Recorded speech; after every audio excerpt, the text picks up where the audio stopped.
Jadi tadi Bapak Presiden sudah menyampaikan ya, saya hanya ingin menjelaskan sedikit dari apa yang disampaikan oleh Bapak Presiden. Kita lihat dari temanya. Temanya adalah ASEAN Matters, Epicentrum of Growth. Jadi kalau kita lihat dari tema itu ada dua elemen besar. Tadi sudah dijelaskan Bapak Presiden. Elemen pertama adalah ASEAN Matters. Bagaimana Indonesia dengan keketuaannya tetap menjadikan ASEAN itu relevan dan penting tidak saja bagi rakyat Indonesia, tetapi juga bagi rakyat ASEAN dan beyond. Jadi beyondnya itu juga ada di luar ASEAN.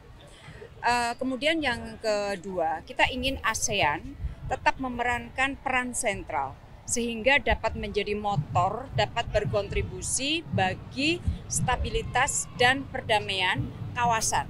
Kawasan di sini sudah sampai kepada Indo-Pasifik.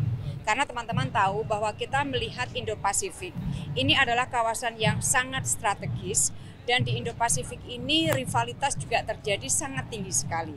Oleh karena itu Bapak Presiden mengatakan bahwa kita ingin menjadikan ASEAN memegang peran yang sangat penting menjadi lokomotif bagi atau untuk menggerakkan agar Indo-Pasifik tetap menjadi kawasan yang damai dan stabil. Itu yang ASEAN Matters. Kemudian masuk ke epicentrum of growth-nya. Epicentrum of growth, kalau kita lihat ASEAN, sejarah ASEAN itu selalu terkait dengan masalah ekonomi. Dan hampir semua waktu itu menunjukkan bahwa pertumbuhan ekonomi di kawasan ASEAN selalu lebih tinggi dari dunia. Untuk proyeksi 2023 misalnya, proyeksi pertumbuhan ASEAN oleh ADB itu 4,7%.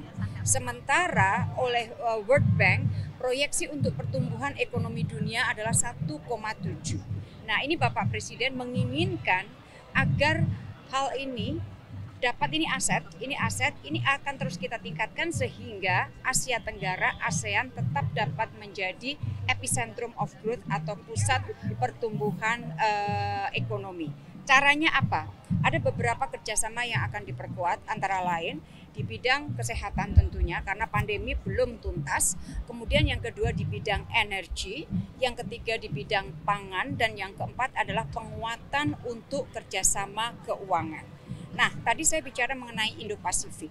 Indo-Pasifik banyak didekati hanya dari aspek security.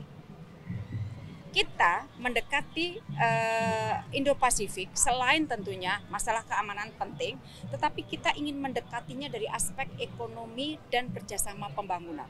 Oleh karena itu, selama keketuaan Indonesia, flagship event kita akan ada ASEAN Indo-Pacific Forum. Di dalam ASEAN Indo-Pacific Forum itu akan ada 4 kegiatan utama. Satu terkait kreatif ekonomi, yang kedua digital economy for SDGs untuk Sustainable Development Goals, yang ketiga adalah Business and Investment Summit, dan yang keempat adalah infrastruktur. Jadi kalau dari penjelasan saya tadi, ini akhirnya akan menyatu menjadi upaya untuk memperkuat Asia Tenggara sebagai epicentrum of growth. Jadi cerita besarnya seperti itu teman-teman. Cukup, terima kasih. Jadi tantangan untuk kalau Februari esok kan genap 2 tahun kudeta Myanmar terjadi. Jadi pertama yang saya ingin sampaikan dulu sebelum ke situ, di tanggal 3 dan 4 Februari nanti, jadi minggu depan, kegiatan tingkat pertemuan pada tingkat menteri sudah mulai. Jadi akan ada pertemuan para menteri luar negeri ASEAN retreat di Jakarta, di ASEAN Sekretariat. Jadi kita gunakan ASEAN Sekretariat, gedung yang bagus, gedung yang cukup untuk menyangga kegiatan-kegiatan ASEAN, kita gunakan untuk pertemuan pertama para menteri luar negeri ASEAN di bawah keketuaan Indonesia. Nah, di dalam pertemuan itu ada 2 bagian, satu bagian yang ACC, satu bagian yang retreat yang akan membahas mengenai isu-isu yang terkait dengan kawasan dan juga di luar kawasan. Mengenai Myanmar, seperti yang tadi Pak Presiden sampaikan, posisi Indonesia konsisten karena ini adalah sudah keputusan para leaders ASEAN untuk tetap mengimplementasikan 5 point of consensus. Jadi kita ingin implementasi 5 point of consensus ini menjadi platform utama, mekanisme utama dari ASEAN untuk berkontribusi untuk membantu Myanmar keluar dari krisis politiknya. Tetapi sekali lagi, yang dapat menolong Myanmar itu adalah bangsa Myanmar sendiri.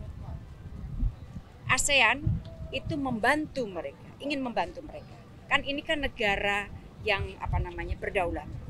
Jadi kita selalu sampaikan bahwa kita siap bantu, sebagai keluarga kita siap bantu, dan teman-teman tahu sejarah Myanmar sangat kompleks. Tapi kita sebagai keluarga kita siap bantu. Dan kita selalu sampaikan message kepada junta militer bahwa implementasi 5 point of consensus adalah pendekatan ASEAN. Satu-satunya pendekatan ASEAN untuk membantu Myanmar. Unfortunately, sampai saat ini belum ada kemajuan signifikan. Kita akan berusaha terus mencoba mengajak semua pihak yang ada di Myanmar untuk mengimplementasikan 5 point of consensus. Oke, terima kasih ya. Prioritas dari keketuaan Indonesia adalah mempercepat proses komunitas building community, pembangunan komunitas ASEAN. Itu prioritasnya. Karena itu yang akan menjadi kepentingan rakyat ASEAN untuk terus maju.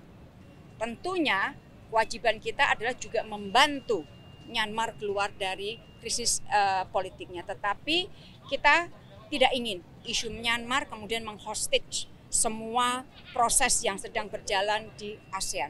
Kita ingin pastikan proses ini berjalan terus. Terima kasih. Kita undang sebagai negara, tetapi at non-political level. At non-political level ya.